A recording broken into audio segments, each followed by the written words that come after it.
All right, everybody, we're back here, and I'm going to take a look at some highlights from the police visit. Actually, there was a couple of them. The one where she's in her costume, and then she comes back again. Uh, and I've got a little bonus material at the end.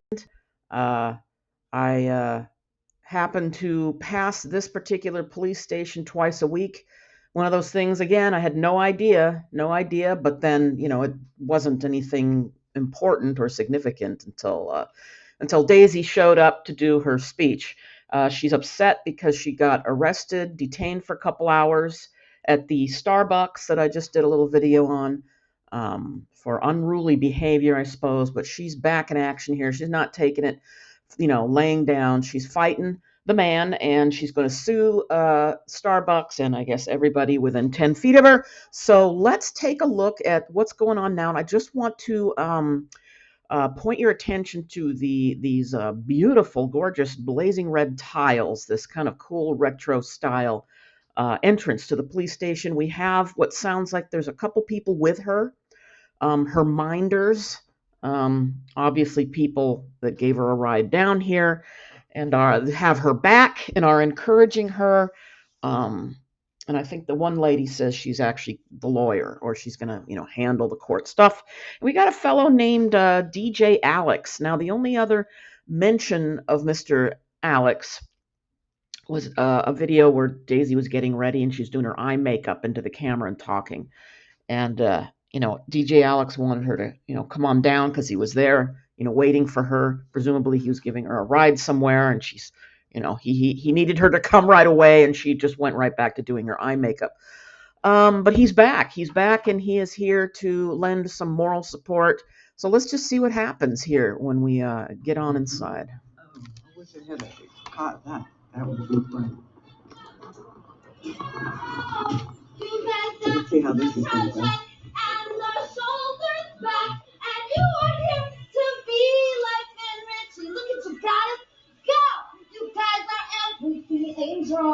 Huh, and here's the thing, I gotta tell you something.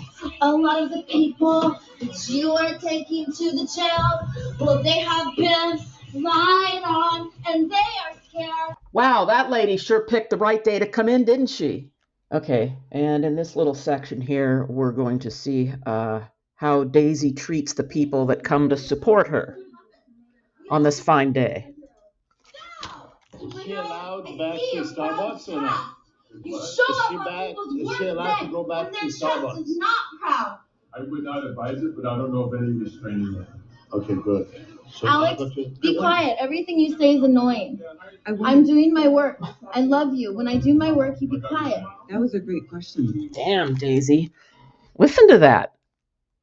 What? She's got the weirdest relationship with people. I don't understand this. Why would you go down there and support her when she just, gets right in your face and tells you to fucking shut up because you're annoying? What is this man doing there? DJ Alex, what are you doing with your life?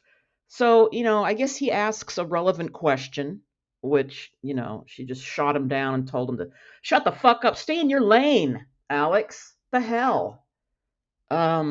He wanted to know if she was allowed to go back into the Starbucks. That's a great question. Is there a restraining order? Of course, the police doesn't think that there is. Um, so we have these two friends, these buddies, that are conferring with one another. I just want you to listen to how this. If you're allowed to go back to that Starbucks and to hear that guy answer that question is. Of course I'm gonna go back there and talk to him. I'm gonna go do repair work. Okay, the repair work. Yeah, we saw the video. What the repair work was the screaming and yelling. And I actually went in yesterday and talked to one of the ladies that was there that witnessed the whole thing. And yeah, she says, yeah, she came in twice, and they are aware that these things are put on video, that Daisy posts these things. And yeah, she was really, really nice lady, very friendly. And, these counter workers, they got to put up with a lot. There's a lot of challenges dealing with people down there, lot of mentally ill, homeless people right across the street, uh, filled with tents. I mean, there's tents all over the place down there, and just across the street there was a guy loudly talking to himself, hanging out at the corner. And yeah, it's definitely an area that has a lot of. You got to be ready, I guess, when you're in a store. So I feel for the workers behind the counter. They're all really cool. They're not there on any power trip, as some people have suggested. You're not gaining any any power. Them there at that Starbucks in that corner with the people that come in there. No power trips involved. At least not from them. All right, back to the police station again. I want you to just sit and listen to this for a moment or two. I want you to listen to the chaos in the room here because of what she's doing. Just listen to everybody. Just Yeah, that's more sense Oh, no, because you're not. I'm about to start a fight. Come and hang out with me right now. Let's go I hang out. don't have power of attorney, I have power to represent you in this matter. Hey, your boss is inside. You're supposed That's to why it was listen to nice him. for you to, Whatever you I hope I want. caught that, you talking I have about the all letters that are notarized for her for me to. I want you to read my book. Life's a Global Liberation. Because I had it to come in here and oh man, I'm sorry. Some of this stuff makes me laugh. She wants him to read her book. That's what he came into work to do. Was read her book. Listen to the commotion, the jabbering, the blabbering. You've got all these people, and it's in a frothing frenzy around her. She went into a store and started ranting and raving, upset the people in there. They called the police, who reined this thing in, and now she's back, and all these people are just stirred up. DJ Alex, who just got yelled at by her, the police. This guy behind the counter is being introduced to the 5 steps of global liberation. That's what he came into work today for. And there's another lady who's going to be, and it's just all these voices. Listen to that. Listen to what she has managed to create. Now, that does take a certain amount of skill and talent, is just listening to the barrage of chaos, all because she walked into a coffee shop and started ranting. And now there's just, and this is what this is all intentional. I mean, this is all, you know what this is? I'm going to throw this out here. This is all the attention she wanted to get or should have gotten as a child. I'm gonna just say it's been warped. I mean, it's perverted because it's all based on negative energy. It's about her acting out, fucking up, screwing up, upsetting other people, getting banned, or whatever it is. It's the same pattern over and over again. Is disrupting, going into a public place, disrupting, and then everybody erupting and trying to either remove her, distance themselves from her, or protect her at all costs.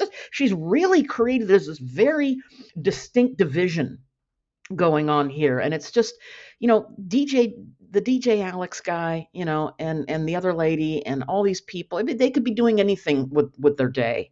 They live a couple miles. There's a couple miles from the beautiful California beach. You could be doing anything here in Southern California. This is how they choose to spend their morning, is to sit in here, get yelled at by Daisy, and then watch her yell at other people.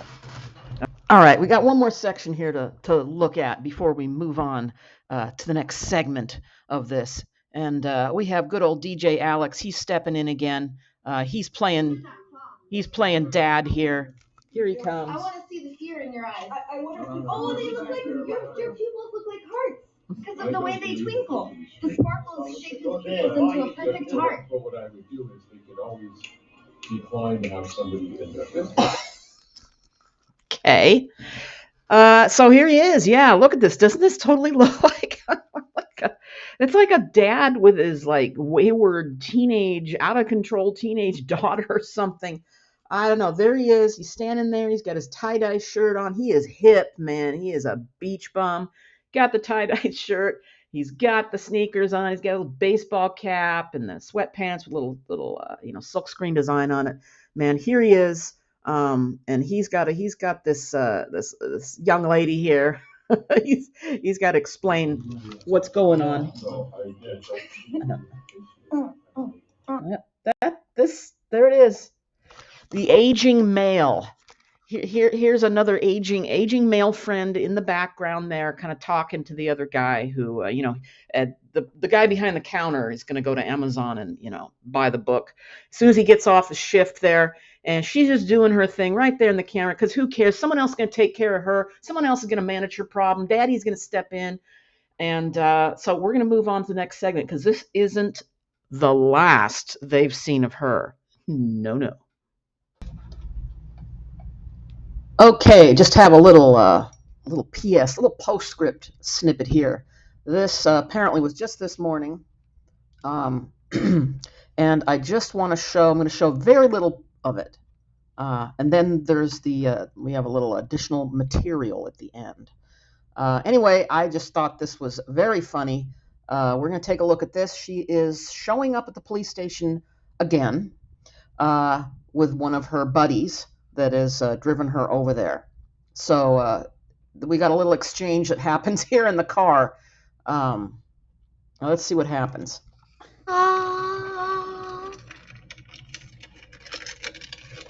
Hey, you have a cup. Yeah, We'll fill it with water. I might have peed in this cup before. I might have. I'm not gonna chance it. That might be my pee cup. Not terrible. Her pee cup. Her pee cup. She might have peed in the cup that Daisy was about to put her water in. This is what I live for, these nuggets of hilarium, these absurdities, these one-ups, the cast of characters that come and go. Sometimes they stay a little longer than others, but you can't script something this funny. This is just really, this is it. These sort of exchanges will never not be funny. Okay, we're going to continue along. Well, when you gotta go, you gotta go. Right. Oh, so I don't look so weird. We were in front of this police station. You did? You guys were my empathy angels. I used to come here every morning. I would come for hours. I would cry. I would speak. I would sing. I would skateboard. And I just figured, you guys are my empathy angels. You guys are the ones that keep putting me in metal bracelets and taking away my freedoms based off of lies. Taking away my children based off of lies. All right. So there she is. She's heading in again, and they're probably all excited to see her again, although it looks like a completely different, crew of police back there behind the counter. So anyway, she is going to sue Starbucks now because they wrongfully arrested her, apparently. I guess they thought she was getting too aggressive with the skateboard when it was flung in the air. But she was just simply, I guess, flipping it in the air and then catching it. But there's something, sounds like lost in translation, and they felt threatened. I don't know what happened before that, whether she was doing her ranting, raving, yelling, being very loud, getting up into people's faces. Don't know. Maybe somebody's got a video of it, but she's on her way, man. She's she's looking to make some serious money off of this lawsuit and get some justice. What's really interesting to me here is that she just does not seem to, in any manner, be able to pull herself away from the police. She is glued to them. One way or another, she's attracted to them when they are out doing their patrols, when she goes off the rails, when somebody interprets that she may be too aggressive, when she is getting restraining orders from her family. There's always police involved. She likes to go and, she was just mentioning there, she will go and stand out in front of police stations. It's this big thing in her life. The police are a huge and ever-present entity in her life, one way or another. They represent something. Maybe it's that bigger authority. Who knows? That's a discussion for another day. But, she's very angry about this particular arrest. But I mean, as I have mentioned before, how many times has she gotten herself arrested? Why doesn't she sue herself? When you think about it, it's this. There's been so many times, and she's admitted felony arrests, dozens of times, handcuffed and arrested. But this particular event, this time, Someone's gonna pay. So it's not because she messed up, it's because I guess she feels somebody else did and misinterpreted something that happened. So now we're going to get on to the bonus material, and I will present that to you now. Enjoy. Okay, there's two parts to this. The first part is a bonus thought, just something that goes through my mind when I watch this stuff. And what one of them is that Daisy seems to be obsessed and addicted to the police. She's around them constantly when she sees them on the beach, whether they're doing cleanups or patrols or there's some melee going on with another homeless person. She's always out there. She is out there. She's the first one out. She's going to get in their face. She's going to get in there and drive the whole thing apart. Try to reframe everything and fix it all according to her views. But she is really cannot keep herself away from the police. She will attract them by acting out. She will storm into the police station. She's been into that Venice substation many times. We've seen that video. Now she's in this police station. She's got to confront them, got to hang around them. And I think there's some sort of a need to constantly repeat, because a lot of what she does is repetitive. It'll be bad behavior, baiting behavior, goading, taunting, acting out, and that will lead to what is arrest. What is an arrest? An arrest, of course, is you are getting somebody's full attention because they are putting you in the metal bracelets, taking you away, talking to you. It's a very intimate thing, isn't it? Isn't an arrest or kind of an intimate exchange in a way? You're restrained, and then she's got to go back there and yell at them because they're not doing things properly according to her. And I'm just wondering whether there's some sort of like this kind of an emotional addiction to the police in some way. That's maybe something I can explore, as we see other things. Also, I also have thought about, these people that hang around with her. They take her to these places. Most of them seem to be maybe a little older than her. And they almost seem like they're parental figures, is what I'm saying, is that they're parents. And maybe the police represent parents as well. But she has to have a lot of, well, this is what she calls her tribe, her substitute family, I would guess, is a ever revolving merry-go-round. If some people go tumbling off, she kicks some of them out, kicks them off, drives them away. But there are the ones that are steadfast, man. They're going to hang on that merry-go-round no matter how fast it goes. They're going to grab that brass ring and take care of this girl. And you know what? I don't fault her for wanting or needing friends. She needs friends. She needs support, clearly. But, there's things I notice on these videos where she doesn't treat all of them very nicely. Come on, man. DJ Alex and that DJ Darren guy, as screwy as these people may be, I don't know if any of you remember her crazy hospital stay when she was in the hospital. That was one of the wildest videos she ever made. And sadly, it is lost forever, I guess. DJ Darren, one of the homeless dudes, was the only one that showed up that afternoon when she was just really having a meltdown in the hospital because she had fallen and was feeling not well because she was playing around too fast after the plastic surgery. Anyway, he was the only one that came, and she was really unglued. And, he tried to kind of calm her down and suggest maybe relaxing would be a good way to go about things. And she snapped, okay, because we know she doesn't want any advice at all. And she basically was like yelling and calling him a white devil and all this stuff. Just watching the way she treats people, it's shocking to me. I think any normal person would probably take several steps back and like, okay, but these people are different types of people. And she does need support and friends, and she's got that definitely. So we'll see what happens in this next chapter. And now we have the final little bit of bonus material. Thanks. All right, well, there's the sign that's always caught my eye because it's kind of a cool retro sign. Whenever I'm driving down this street twice a week, I thought, look at that. Man, this has probably been built in the 70s or something. It's just something I didn't notice. But little did I know that there would be anything more significant to this place. Do you recognize this? Look at this. Here's the grand entrance. There it is. It's like the big entrance to a theater. The theater starring the Daisy show is happening right in there. Free showing today. Look at that. It's kind of a curved Yeah, it's definitely got a 70s vibe to it, but that's it.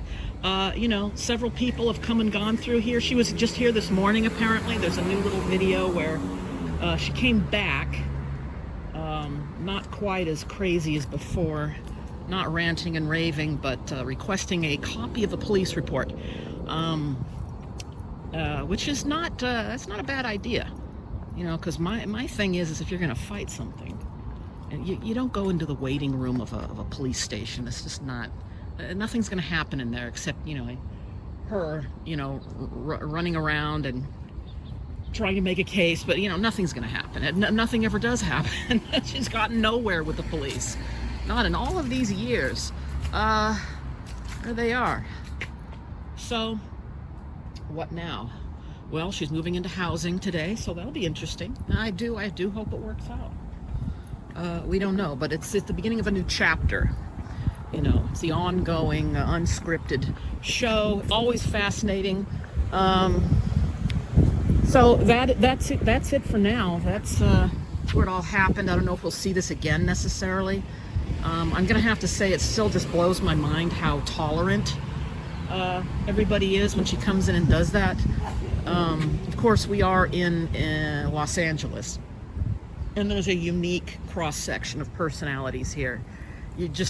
I know for a fact you're just not gonna see the sort of people that we do, especially down here by the beach. Santa Monica has attracted Venice, you know, these kind of places. Oh, look at this. Look at this. This is one more thing I want to show you. Look at these little, in this area, they've got these little automated, like, I guess they deliver food. I don't really, what are they doing? Look how carefully, you know, I don't want to fall over there. Look at it. Oh, is it caught? It doesn't seem to know where it's going. So down in this area, you know, they've got these guys. What is he doing? He's making a journey of all four corners. And they also have the driverless cars down here as well. And I'm really going on a tangent, but it's only because this happens to be here. They also have driverless cars floating around here. Waymo cars. Very weird. I don't know if I'm going to see one today. Anyway, this has turned into something much more extensive than what I was hoping. Anyway, that's it. We'll see what happens. Show's never over, folks, and the tickets are free. I'll talk to you later. Bye.